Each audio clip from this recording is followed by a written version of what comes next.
In 1881, under the blazing Nevada sun, Jesse Carver, a drifting cowboy, leaned against his tired horse. Dust clung to his skin, whiskey to his breath, and silence to his soul. That's when Clara Beaumont rode up, her laugh sharp as spurs. "Cowboy," she teased, her eyes cutting through him, "is your mind always between my legs? Is that why you look so lost out here?" Jesse froze, unused to a woman who spoke with such fire. Her words burned, yet behind them was a challenge, daring him to rise from the ruins of his wandering life, or remain nothing forever. Jesse tipped his hat low, trying to hide the heat that rose in his face. Women had mocked him before, but never like this, with wit, with steel, with something that left him breathless. Clara sat tall in the saddle, her auburn hair catching the sun like copper flame. She wasn't some saloon girl tossing words for coin. She was grit and daring, wrapped in a figure that made the desert seem less empty. Jesse muttered, "Maybe I'm lost, but I sure as hell didn't expect you to find me." Her smirk deepened, as if she'd been waiting for that. The horse between them stamped, uneasy with the tension. Clara leaned slightly forward, reins loose in her hand. "You drink, you drift, you run. But what are you running from, Jesse Carver?"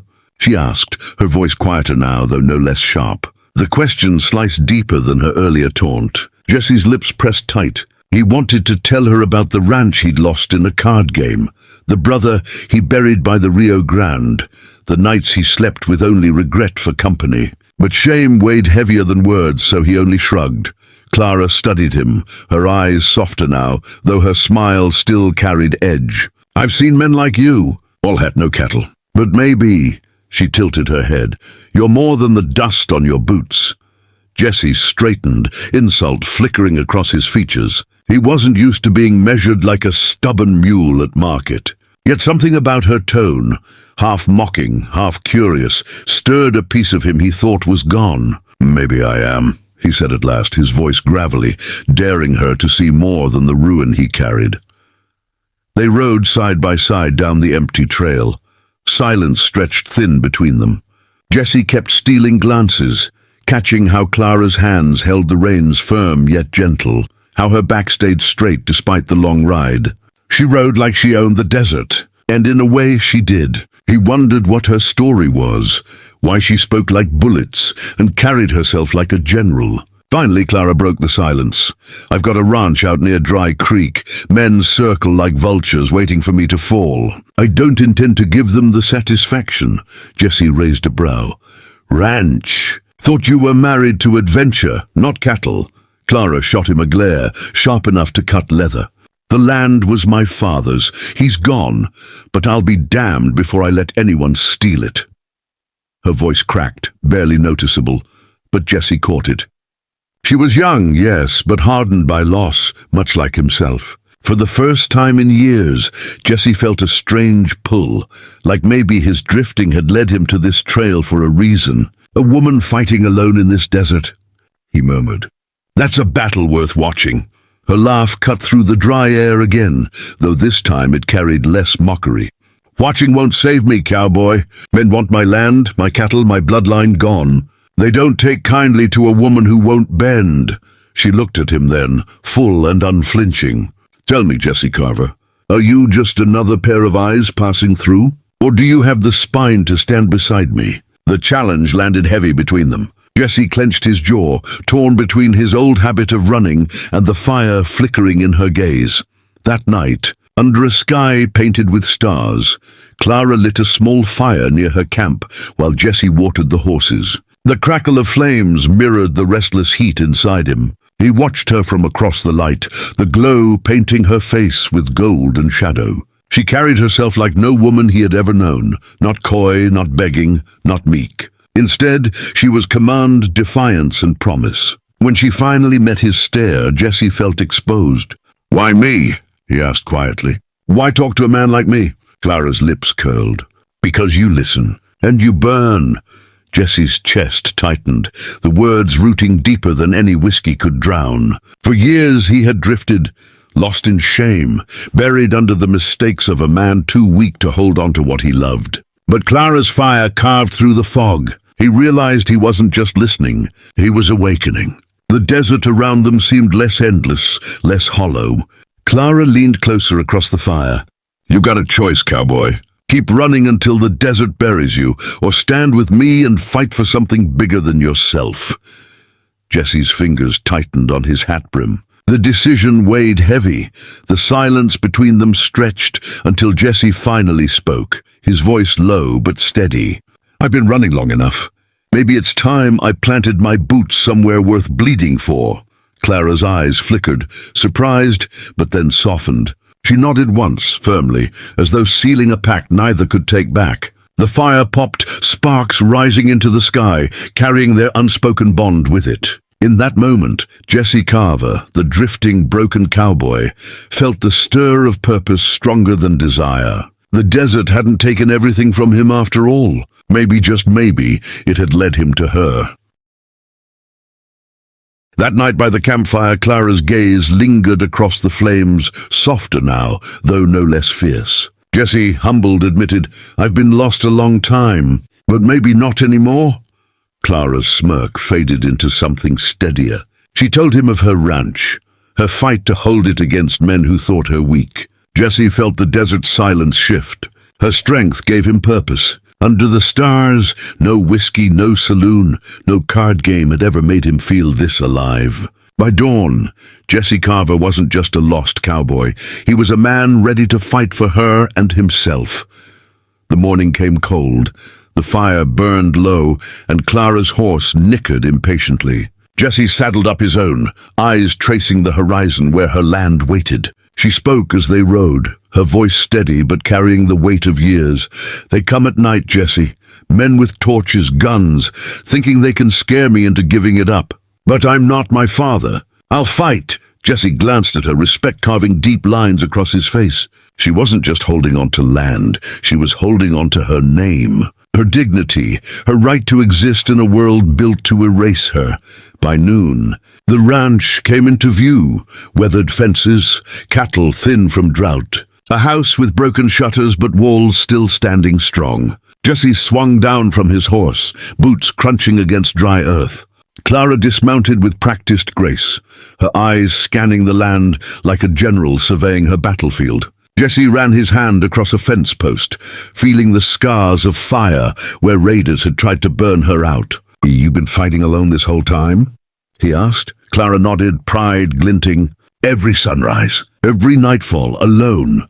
Jesse's chest tightened. Alone was a word he knew too well. They worked side by side that day, mending fences, hauling water, gathering cattle spooked into the brush. Clara moved with tireless resolve, her hands calloused, her back strong. Jesse stole glances, marveling at the way grit and beauty lived in her at once. He hadn't known a woman like her could exist, unyielding yet human, fierce yet tender in fleeting moments when her laughter cracked the silence. As the sun dipped low, Jesse wiped the sweat from his brow. "Clara," he said quietly, "this ain't just your fight anymore. You took me in with words sharp as spurs. Now I'm not leaving." Her eyes met his, steady as stone. "Men like you have said that before, Jesse Carver. They say it until the bullets fly. Then they run." Her voice wasn't bitter, it was weary, worn by years of betrayal. Jesse swallowed hard. He could see the ghosts behind her words, the men who had promised help, only to vanish when the fire grew too hot. He stepped closer, his voice low, deliberate. "I've run my whole damn life, but when you asked if my mind was between your legs, you were wrong. It's right here, Clara, at your side. That's where it stays." Night fell heavy and silent. Inside the ranch house, the air smelled of dust and old wood. Clara lit a lantern, its glow softening the hard lines of her face. Jesse stood awkwardly by the door, hat twisting in his hands. She studied him for a long moment before finally speaking. "You mean it, don't you? That you'll stand?" Jesse nodded once firmly. "Until this land ain't dust anymore. Until your name don't have to fight to be heard." Something inside Clara's chest cracked, hope she had buried long ago stirred. She offered him a chair by the fire. He stayed. The days bled into each other, filled with work, sweat, and quiet words spoken under the Nevada sun. Jesse fixed the roof, dug a new well, and repaired the corral. Clara rode out each morning to check cattle, her rifle always slung across her saddle. At night they shared bread, coffee, and silence broken only by the crackle of fire. Slowly the walls between them thinned. Jesse felt himself belonging, not drifting. Clara felt her fight growing lighter, as if his presence was more than muscle. It was a promise she hadn't dared believe in. Together they began to build, but the desert never gave without taking. One evening, smoke rose from the hills, the warning of raiders drawing near. Clara stiffened, her hand going to her rifle. "It's them," she whispered. Jesse's blood ran cold, but he stood tall. They rode hard to the ranch, preparing as darkness fell. Torches lit the horizon, shadows of riders circling like wolves. Clara's jaw clenched. "They think I'll break tonight." Jesse stepped beside her, rifle loaded, eyes burning with resolve. "Then let's show them you're not alone anymore." Fear gripped him, but for the first time he didn't run. He stood. Gunfire split the night, torches hurled against the fences. Jesse and Clara fired back from the porch, bullets singing through the desert air. Horses screamed, men shouted, dust clouded the firelight. Jesse's shoulder burned as a bullet grazed him, but he kept firing, his eyes never leaving Clara's side. She fought with unshakable precision, each shot a declaration that her land would not be stolen. Hours bled together until finally the raiders broke, retreating into the darkness. Smoke lingered, cattle scattered, but the house still stood. Jesse leaned against the wall, bleeding but alive. Clara's hand gripped his arm. "We won." Dawn rose over a land scarred but unbroken. Clara tended Jesse's wound, her touch careful, her eyes softer than they had ever been. He tried to speak, but she hushed him, pressing a cloth to his shoulder. "Don't think you're leaving me now, Cowboy," she said, her voice trembling with something deeper than pride. Jesse met her gaze, pain dulling under the warmth in her eyes.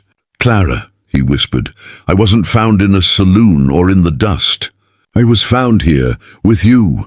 For the first time in 15 years he felt whole, and she finally felt safe. By the week's end, word spread through the town that Clara Beaumont had held her land again, this time not alone, but with Jesse Carver at her side. The men who once mocked her now spoke her name with respect, some even fear. And Jesse, the drifting cowboy once lost to whiskey and regret, had a place, a purpose, and a woman who saw the man behind the dust. Under the vast Nevada sky, they stood side by side, firelight in their eyes, ready for whatever came next. Together, they had carved out not just survival, but a love worth fighting for.